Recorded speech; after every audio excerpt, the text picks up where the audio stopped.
Hi guys and welcome back to another DrAce video, and today we're going to be playing Superbike 22. It's time for our second day of Most. It's time for the Super Bowl race and for race 2. So starting in the same spot as yesterday's race 1, we're hoping to get a good start, and away we go. Pretty decent, a bit of wheelies here and there, but I still start very well here on Superbike 22. So for this 4-lap dash, this is a great start. Round the outside of Lowe's. Do we try and sneak up the inside of Gerloff again? He got absolutely battered by me yesterday in many collisions. This time we make contact, but he still holds it in. But I'll tell you what, nice speed around the outside with the BMW, and we do take over in third spot. Now, yesterday I mentioned that I'd not finished off the podium all season. At least one of the races per round we finished on the podium. This is the one I'm expecting to finish on the podium, and this is exactly where I wanted to be. As far as Toprak and Xavi are going to be concerned, they're going to disappear now. I can't compete with them. It's just too difficult. You know, they're too fast. So for us, we just got to dig down deep and make sure we stay on board the bike. And of course, guys, if you're enjoying the content, don't forget to subscribe. We're now into the right then for turn 15. Garrett Gerloff is right there, right on our tail, this early in this race. But we've got my favourite tyre on the SCQ. Set my fast slap here over the weekend to 129 something. It was very close to 128. Might have even been a 128. It's been a while since I recorded this video. But now into the right hand side, keeping it in tight for the apex of turn 20. And we've begun to close in a bit here. My biggest issue with Most is the lack of consistency.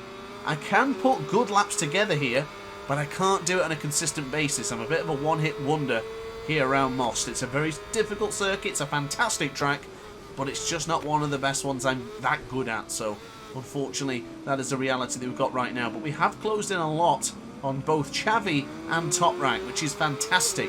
Just stay with them, and the podium will be ours. I'm going to give it everything I can in this video to try and get a podium. I want the podium here in Most. I need it.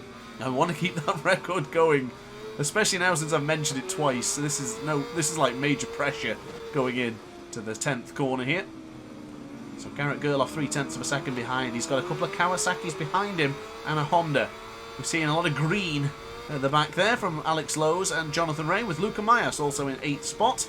That's where we finished in race 1 yesterday after a disappointing performance towards the latter stages of the first race here in the Czech Republic. Now onto the brakes. That's a very gentle, calm and collected DrAce braking in there, and that is not what we need right now. We're under pressure and we have to respond. Cannot be affording to be braking nice and gentle. My biggest concern right now is the power. Since we've dropped down to power setting 2, we've completely lost Vierge and Toprak. Gerloff is right on our heels now. This is when the pressure really kicks in. I don't know what it is. I keep upgrading this BMW, but I cannot fathom out how to keep the fuel in this bike. Can't say I had that much of an issue with the Kawasaki, but this BMW guzzles the fuel, and it makes things really difficult. 131.334 it is for us, but we did drop down to the second power setting. Oh, what a move from Gerloff. He wanted to give it back to us from yesterday, but we're going to try and squeeze back up the inside as well, forcing the Texan wide. We claim third spot. This is the penultimate lap, ladies and gentlemen. The 4-lap dash is coming to its conclusion here. Nice and tight to the apex of turn 6. Do not leave a gap for the American. He will go through at the second of an opportunity. Cannot afford to even open the door ajar. He will go through. Maybe if I open the door ajar and put the snicket on, put the little latch on, maybe then he can't get through.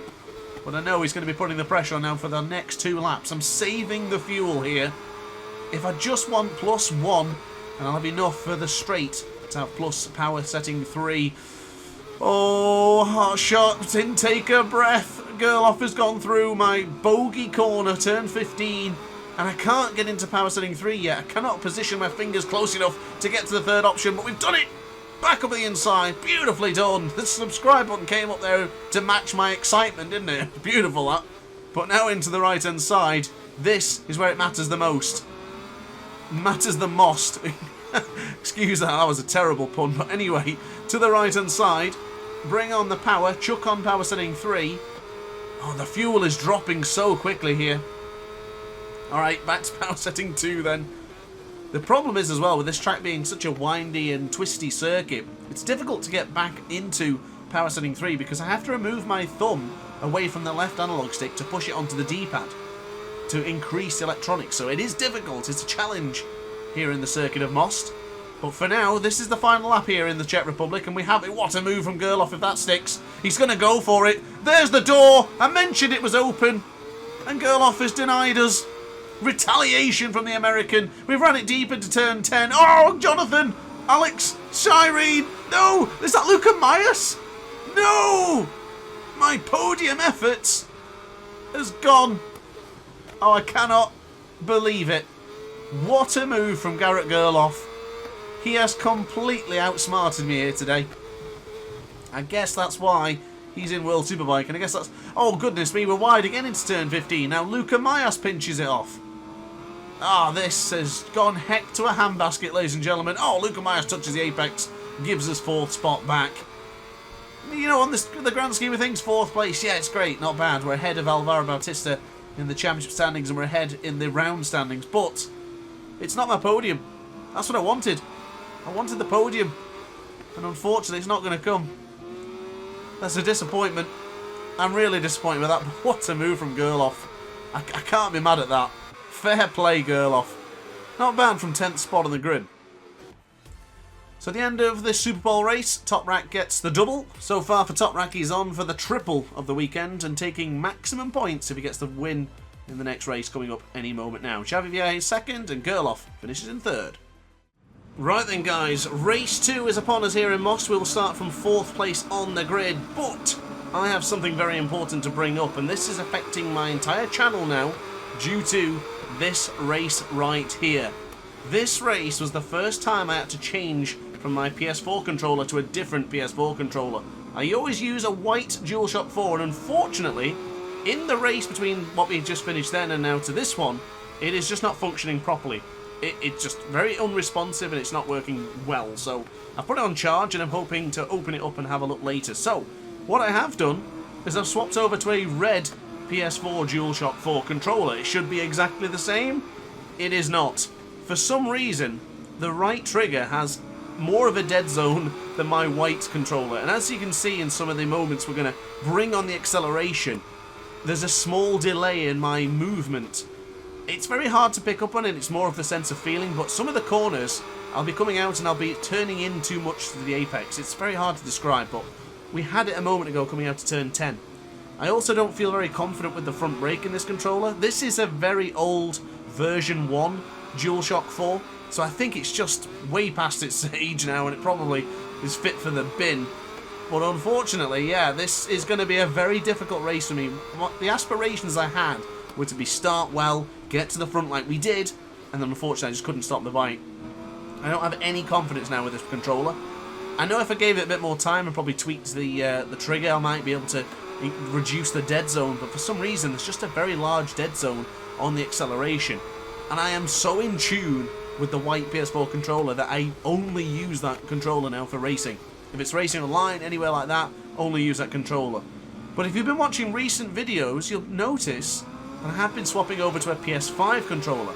Since that PS4 controllers aren't really supported anymore and people are not going to be buying as many of them, they've stopped making them and it's going to get more and more difficult to buy brand new, legitimate PS4 controllers. So, for now, we're on to the red one. I don't feel any bit confident with it.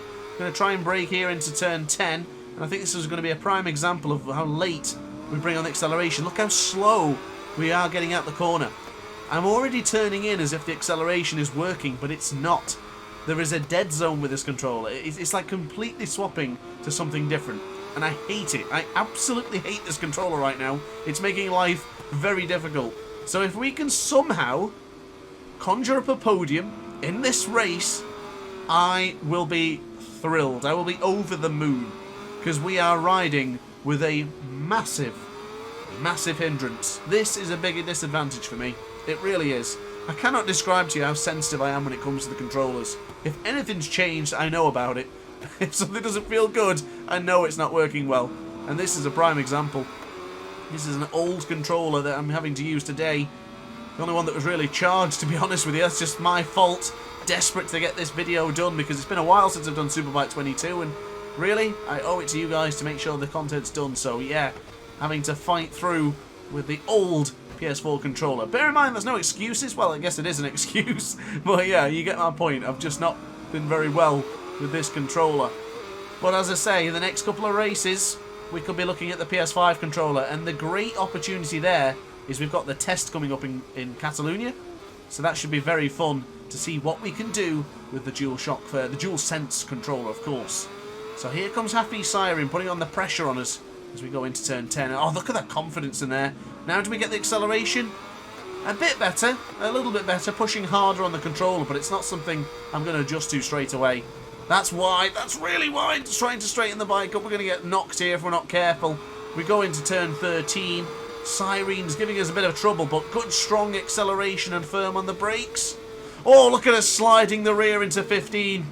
That was impressive. That was a smart braking as we now go to the left-hand side. 16, we've gone down! That's it. Well, that's a damn shame because I thought we were having a good weekend up to that point, and for somehow Alvaro Bautista finished on the podium. But anyway, Top Rack finishes on top. He takes the maximum points of the weekend. Xavi Vierge, the runner-up of the round, he finished in second place. But Bautista getting third, that's taken a big chunk of points away from us because we didn't even acquire any in the third round. And there it is. We lost 4 points to Bautista, but the big winner over the weekend here, Top Rack with 62 points. Xavi with 49, with Bautista and myself struggling. He's going to earn a big point comeback, and there he is. Just 17 points behind. We did lose the championship lead to Bautista, but only by 2 points. Top Rack there in third, just 17. This one's closing in. This one's going to be fun. This one is going to go right down to the wire. I can feel it. But look at the championship standings for the constructors, and Ducati still lead the way. BMW in second and Yamaha in third after a stellar weekend. But guys, that's it from me. I hope you enjoyed the video. If you did, let me know in the comment section down below. Apologies for the crash, but I'll see you in tomorrow's video. Don't forget to subscribe, don't forget to join the pit crew, and I'll see you tomorrow. Ciao for now. Oh hi, didn't quite see you there. Good to see you're still here. If this video didn't quite sate your appetite, then why not watch some more DrAce content by clicking the video shown on screen now. Furthermore, if you would like to follow me on social media, you can do so now with the links down in the description. Consider subscribing so you don't miss a single DrAce video.